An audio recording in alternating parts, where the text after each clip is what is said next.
ये है रोहन। रोहन केवल 16 वर्ष का है, पर उसके पास ज्ञान और समझ 16 वर्ष से अधिक उम्र वाले व्यक्ति जैसी है। एक दिन जब रोहन एक किताब पढ़ रहा था, उसने कुछ ऐसा पढ़ लिया जिसे पढ़कर वह अचंभित रह गया। उसने किताब में एक जादुई शीशे के बारे में पढ़ा, जिसके आगे कुछ भी लाओ तो वह उसे 2 गुना कर देता है। पर रोहन तब और भी ज्यादा अचंभित हुआ जब उसे पता चला कि वह शीशा आखिरी बार उसी के शहर में देखा गया था। तब रोहन ने सोचा, अगर वह शीशा मेरे हाथ लग जाए तो मैं दुनिया पर राज कर सकता हूं। यह सोचकर रोहन उस शीशे की खोज में निकल पड़ा। लगभग 2 महीने बीत चुके थे, पर रोहन को उस शीशे के बारे में कुछ भी पता नहीं चल पाया। अब उसे लगने लगा कि यह सब सिर्फ कहानियां हैं, ऐसा कुछ असल में होता ही नहीं है। उसी समय 2 बच्चे उसके सामने से निकले, जो देखने में बिल्कुल एक जैसे थे। रोहन को लगा कि वे जुड़वा होंगे।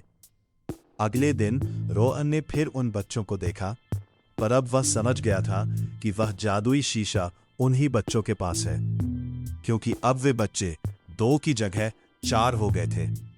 रोहन उन बच्चों का पीछा करते करते उस शीशे के पास पहुंच गया और उस शीशे को चुराकर अपने घर ले आया। रोहन ने अपना शक दूर करने के लिए उस शीशे के आगे अपनी किताब रखी, तो वो किताब 2 हो गई। रोहन खुशी के मारे पागल हो गया और शीशे के सामने तरह तरह की चीजें रखने लगा। पर कहते हैं ना, लालच इंसान का सबसे बड़ा दुश्मन है। वही दुश्मन रोहन पर भी हावी हो गया। एक दिन रोहन के मन में आया, क्यों ना मैं अपनी मां के जेवर इस शीशे के आगे रख दूं। तो उसने ठीक ऐसा ही किया।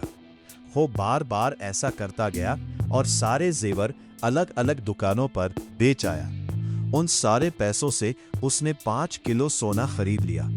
धीरे धीरे उसने अपने पास 100 किलो से भी अधिक सोना कर लिया और कुछ समय बाद ये आंकड़ा और भी बड़ा हो गया।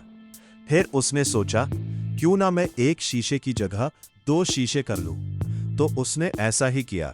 उसके पास अब 2 शीशे हो गए, पर दूसरा शीशा जादुई नहीं था। तो उसने गुस्से में आकर वो शीशा तोड़ दिया और उसके बाद उसे पता चला कि उसने गलती से जादुई शीशा ही तोड़ दिया और उसका सारा सामान गायब हो गया। और सब दुकानदारों ने, जिन्हें रोहन ने सोना बेचा था, उन्होंने रोहन के खिलाफ पुलिस में शिकायत कर दी। रोहन का सारा सपना डूब गया।